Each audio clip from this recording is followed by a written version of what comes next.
Tangani banjir rob DKI, Basuki senggol Anies dengan telak. Jakarta Utara adalah salah satu kawasan yang paling parah terkena dampak banjir rob. Bicara soal banjir, maka kita tidak bisa lupa dengan janji Anies yang seolah menggampangkan penanganannya. Programnya terdengar hebat, naturalisasi sungai, sumur resapan, drainase vertikal, air tidak boleh dialirkan ke laut, tapi harus disuruh masuk ke dalam tanah. Parahnya, dengan masa jabatan yang hanya tinggal beberapa bulan lagi, Anies gagal total tangani banjir, naturalisasi sungai tidak ada kabar, sumur resapan gagal, dan bikin jelek jalanan. Air disuruh antri ke tanah, tapi tidak bisa. Tetap saja harus dialirkan ke laut untuk menahan serangan kritikan, maka Anies menyebut banjir itu sebagai tempat parkir air. Terkait penanganan banjir rob di Sunda Kelapa, Jakarta Utara, ini sudah dilakukan pengerjaan oleh Kementerian PUPR. Kementerian PUPR Ditjen Sumber Daya Air melalui Balai Besar Wilayah Sungai Ciliwung Cisadane telah melakukan penanganan darurat banjir rob di Pelabuhan Sunda Kelapa, Jakarta Utara dengan menggunakan gearbox sebagai tanggul untuk mencegah terulangnya banjir yang meluap dari air laut yang pasang. Menteri PUPR Basuki Hadi Mulyono secara tidak langsung memberikan sindiran dan sentilan kepada Pemprov DKI. Basuki menyebut saat ini pemerintah berupaya untuk menyelesaikan masalah banjir di berbagai wilayah Indonesia. Kalau bencana alam memang saya nggak lihat provinsinya atau kabupaten.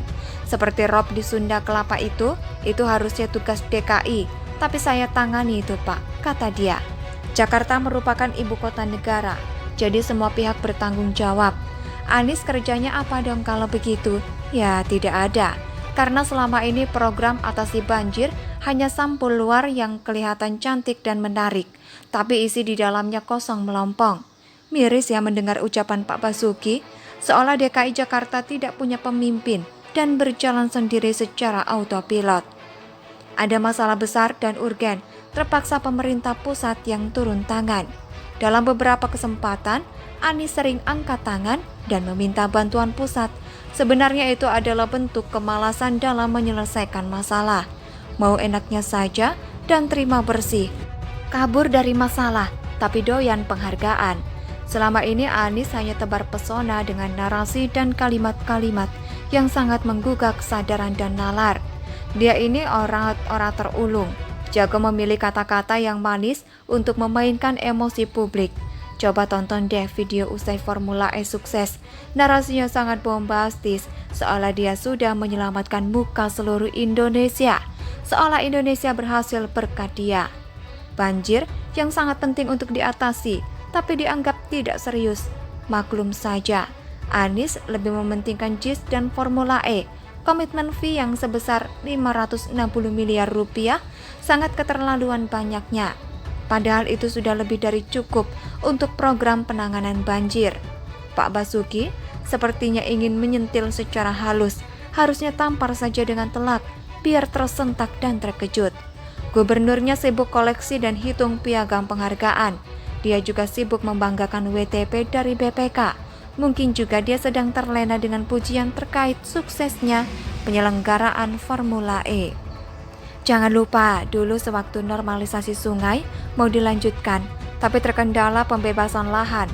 Ini adalah tanggung jawab Pemprov DKI. Tapi sayangnya tidak ada keseriusan, bahkan Kementerian PUPR pernah menyindir soal ini. Tapi sang gubernur terlalu keras kepala dan tidak mau introspeksi. Jadinya ya beginilah kondisi Jakarta sekarang. Gubernurnya sibuk pencitraan, sibuk memoles diri, malah wakil gubernur yang pontang-panting menjadi jubir dan mengklarifikasi berbagai isu.